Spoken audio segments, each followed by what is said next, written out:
Hello everyone and welcome to this week's edition of Instant Replay, where I give you my take on the most controversial plays of the weekend. I'm Simon Borg. We start in Dallas, where some questioned whether the late winner scored by Dallas's Kenny Cooper was a handball, but this was clearly ball to hand. Good call by referee Jair Marufo to let it stand.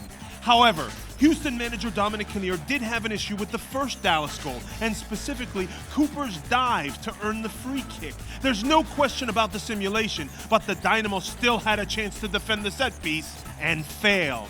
Dallas could have also had a gripe in this game. 41st minute, and Jackson is flagged for offside well before he applies this classy finish, which would have made it 3-zip Dallas. The freeze frame shows Jackson to be in line with Bobby Boswell, and when it's this tight, you'd think the benefit of the doubt goes to the attacker, not for assistant referee Eric Boria.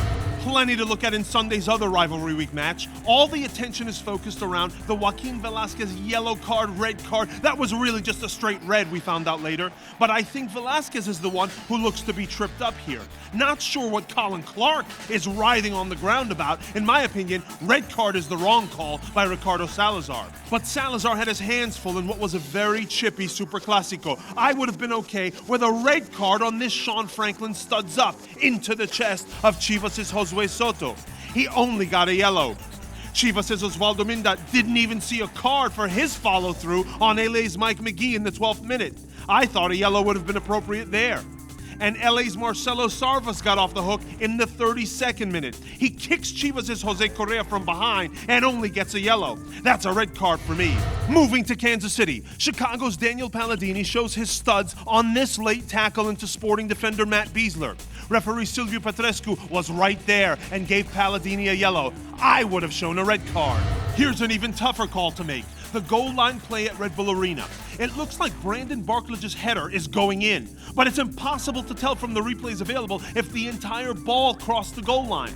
My gut says it probably was in, but if you're the officials, you cannot give the goal unless you're absolutely positive. Shifting to Montreal. Good call by referee Baldomero Toledo on both PKs. First, Toronto's Ashton Morgan applies the shoulder charge on the impact's Andres Romero, and that's a great job by the assistant referee to flag the infraction. And on Toronto's PK in the second half, Montreal's Dennis Yapachino puts his right hand on Terry Dunfield's arm, and the wily veteran sells it well. PK. One more from the Big O. There were some who felt Marco De Vaio may have been offside on the second impact goal. But even when we freeze frame it, De Vaio looks even with Toronto defender Danny Califf. Good call by the ref crew. Next up, the Cascadia Derby in Seattle.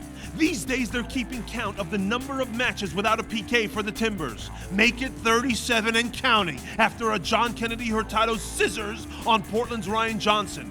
Referee Kevin Stott doesn't call it.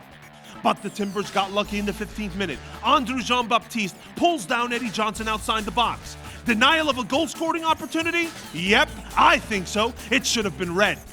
You know what else I think should have seen red? This stomp by Seattle forward Sammy Ochoa on Portland keeper Donovan Ricketts. Totally avoidable and unnecessary. Ochoa didn't even see a card.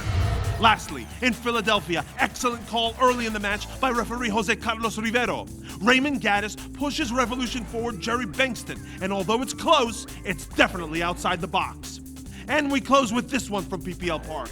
In the 24th minute, New England defender Jose Gonçalves makes what looks like a clear back pass to his goalkeeper Bobby Shuttleworth. Philly's Sebastian Letou and John Hackworth are incredulous, but no way that was an intentional back pass. Gonçalves scuffs at the ball and it rolls to the keeper. Good call.